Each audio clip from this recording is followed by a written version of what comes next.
Love you, Yabs. Yun lang. One kiss. Hi, kami ang inyong travel couple. Ako si Jeff. Ako si Sai. Ano naman? Joke lang. So, simula ngayon. Hindi pala simula ngayon. Sige, simula ngayon. Tonight, February 14, 2014. Magkasama namin lalakbayin ang buong Pilipinas. Kaya, mga riders.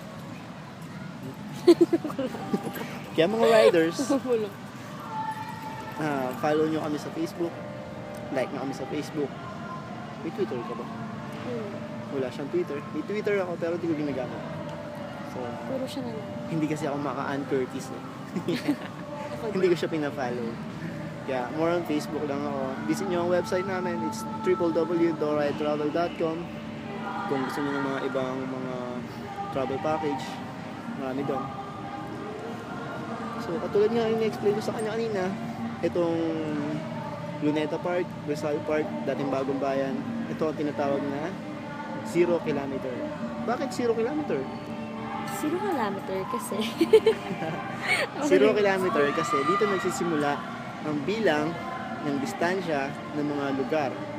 Halimbawa, from Cavite. Halimbawa, nasa Cavite kayo. From Cavite to Manila, ang distance na makikita nyo, let's say Tagaytay, nasa 80 kilometers or hindi ko kabisado kung 80 kilometers talaga yan, let's say na lang. So 80 kilometers. So kung may makikita kayo mga bato sa mga kalsada ninyo at may nakalagay na 100 kilometers, 300 kilometers, 53 kilometers, kung magtataka kayo kung saan nagmula yung bilang na yun, kung paano nasukat yun, kung saan sinukat yun, ang sukat nun ay nagmula dito sa Luneta Park. Luneta Park. Tama, tsamba. Luneta Park. Naintindihan nyo ba? Ako nalilito ata ako sa kwento ko. Nakakalito. Make it simple. Make it simple. So, kung may makikita kayo mga bato dyan sa kalsada ninyo, may nakalagay na gano'n, 100 kilometers, 100 km, 200 km. Ang origin nun, ang pinagmulan ng sukat nun ay dito sa Rizal Park. That's right. So, to make it short, 0 kilometers. kuha nyo. So, magbibilang lang kayo mula dito. Kung gaano kalayo yun. Sige, yun.